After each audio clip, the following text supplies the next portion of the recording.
The hiss of the static holds you captive as you fine-tune the dials, hoping for a clear frequency. Beneath the constant crackle, there's a texture, a subtle rhythm that shouldn't be there. Your knuckles pop softly, one at a time, as if in a ritual to keep your focus. The garage air is sticky warm, heavier than it should be for October, and the single overhead bulb swings faintly from its cord, throwing thin, trembling shadows across the walls.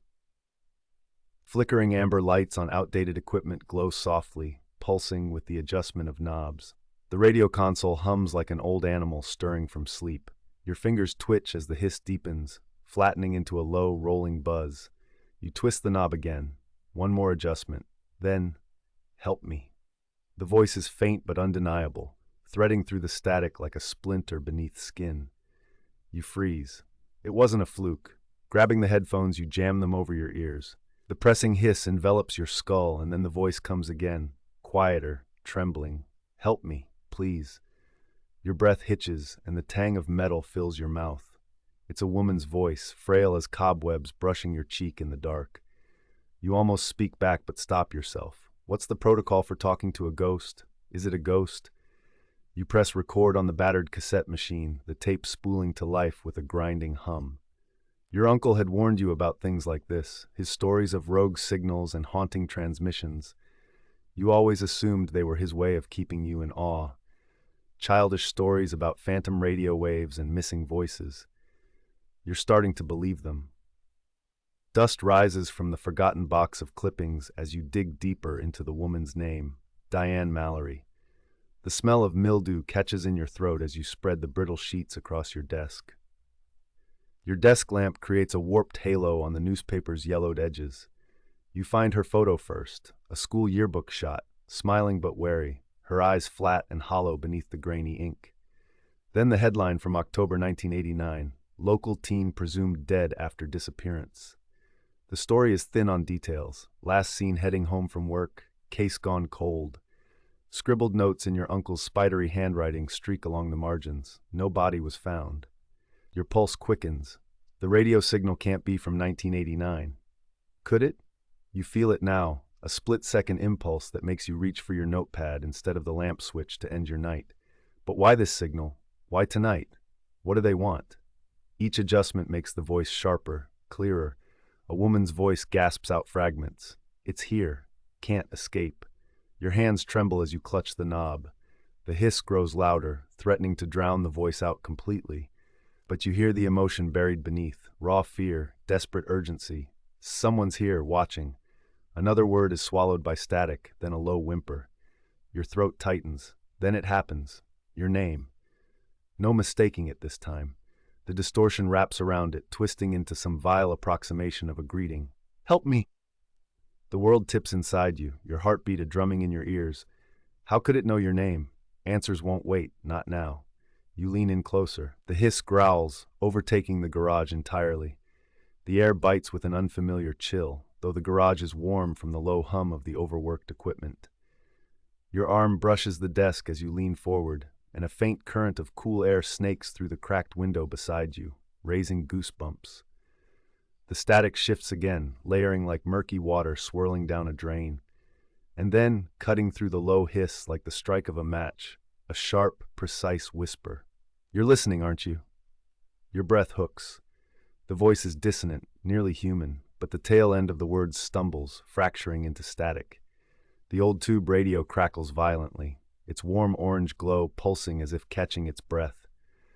Your knuckles pop involuntarily as you reach for the frequency dial and begin to adjust it millimeter by millimeter.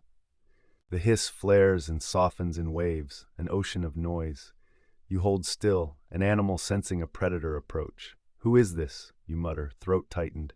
Your voice sounds small, swallowed almost before it leaves you. The static doesn't answer, not right away.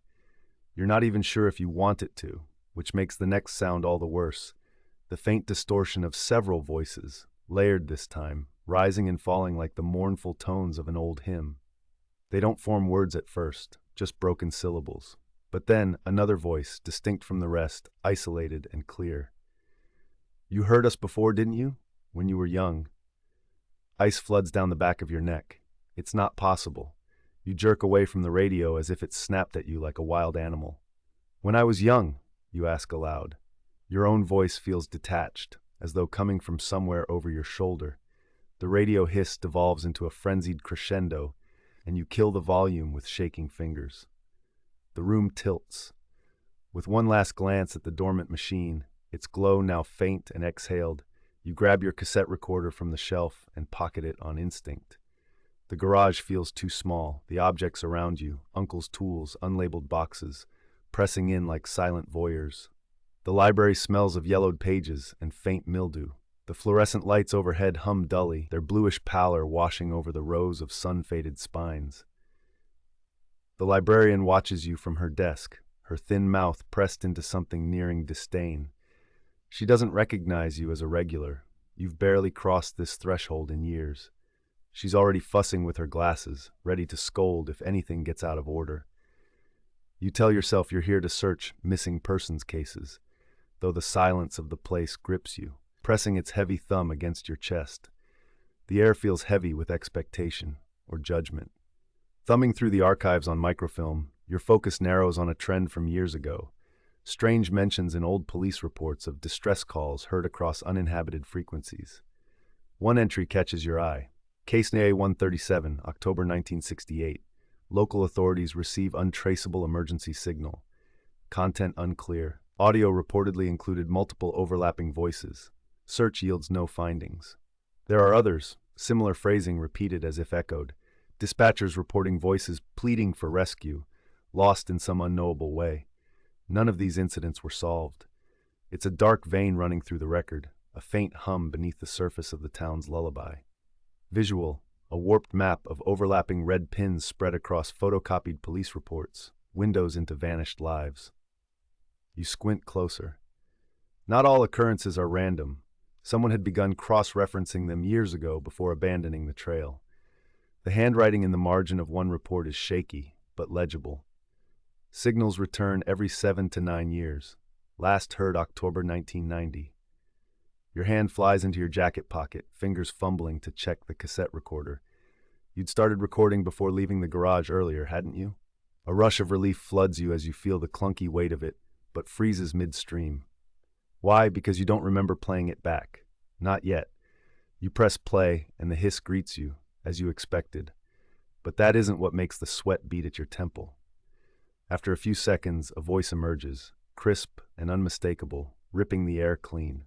A child's voice, and it's yours. Remember the tree by the old barn? Your stomach churns. No one else could know about that. Not the scabbed-over secret you buried beneath years of rational adulthood. The old oak where you stuffed a shoebox filled with everything you wanted to disappear. Burnt Polaroids, torn journal entries, a cassette tape, exactly like the one now spinning in your hand. The hiss deepens, pulling at you, and there's a splintering sound, like splitting wood. You drop the recorder. It smacks the floor, ejecting its tape. The library is silent again, as if holding its breath. You feel a sudden rush of air across your neck as the laughter swells, then vanishes. It's faint, childlike. The sound drips into silence like melting ice. You freeze, one hand gripping the edge of your workbench, knuckles tight and pale. The dim, yellow light above you flickers once, twice. A jitter in the bulb throws jagged shadows across the walls, crisscrossing the stacks of manuals, the hunched towers of equipment. You blink, forcing yourself to breathe. The laugh could have been anything. A creak of old wood, a bird nesting outside. You tell yourself to calm down. Still, your hand shoots out, muscle memory more than conscious thought, and the radio crackles to life. A hiss, a crush of static, and then something, a shallow intake of breath. Not yours. Not from outside. You whip around. The room is empty. The cracked window over your workbench reflects murky glass shadows from outdoors, like fingers clawing up the sill. The breath fades into garbled noise, a wet distortion of vowels and consonants twisting into something almost, but not quite, human. You reach for the dial. Adjustment by adjustment, you try to lock it in. For a second, everything sharpens. You were supposed to remember. The voice stutters, slips, and melts back into static. Who are you? You blurt before realizing how stupid that sounds. Your words sound bizarre, awkwardly loud in the small space, swallowed instantly by the dense hum of the equipment. No reply. You're leaning closer when, behind you, a thick slap of air, the sound of papers flying. You spin, knees bumping the desk as a careful stack of old newspaper clippings you left on the stool is now sprawled everywhere, flayed open like the wings of a crushed insect. 50 years of small-town misfortunes flutter across the dust-slick floor. Your pulse pounds as that quiet laughter, thinner this time sadder, floats through the cracked window. You could swear it wasn't coming from outside now. More like the walls swallowed it, breathed it back out to you. You don't look outside. You refuse. But the same thought gnaws through your head, splintering sanity like a branch about to break. Did it move the papers because it knew you'd notice? The envelope crinkles ominously in your hand, its weight pressing down on your chest far more than it should. You've never seen it before. No markings, no stamps, just your name scratched onto the front in dull red ink like blood from a scab. The moment you picked it up, the rippling, waxy sheen of the envelope under the porch light, stains along the edges like dried water or sweat, you felt it. A wordless wrongness, like someone sneaking a whisper too close to your skin. It's too warm outside for November, but your arms prickle with heat. You flick your eyes to the distance, the edge of where the porch light dies into the big black soup of farmland. Still no wind, just endless cornfields hugging the horizon. And that sound again, the soft tap-tap, not like a clock, no rhythm, just there like the world's trying to remind you it still lives. The tape inside the envelope tears easily, too easily. You peel it back with your thumb as your heart climbs into your throat. Inside, photographs, faded and pockmarked with time. You shuffle them in your trembling hands, holding each one to the flickering light. At first they seem nondescript, just black and white portraits of strangers. Faces locked in the awkward stares of mid-century snapshots, the whites of their eyes yellowed with age. But then, something shifts. Faded faces in the photos seem misshapen under shifting porch light, an optical trick or something worse. One face flickers unnaturally, caught mid-distortion like ripples in water. The first face melts almost imperceptibly, its mouth stretching wider, almost grinning, and you fling the photo onto the porch as if it burns. Your hands continue pulling out more. You don't know why you keep looking. Can't help it, really. And then, you stop. The last photograph settles in your palm like a stone. It's her. The detail grips you. The small enamel brooch she always wore, shaped like a sunflower. The haircut she hadn't changed since the 80s.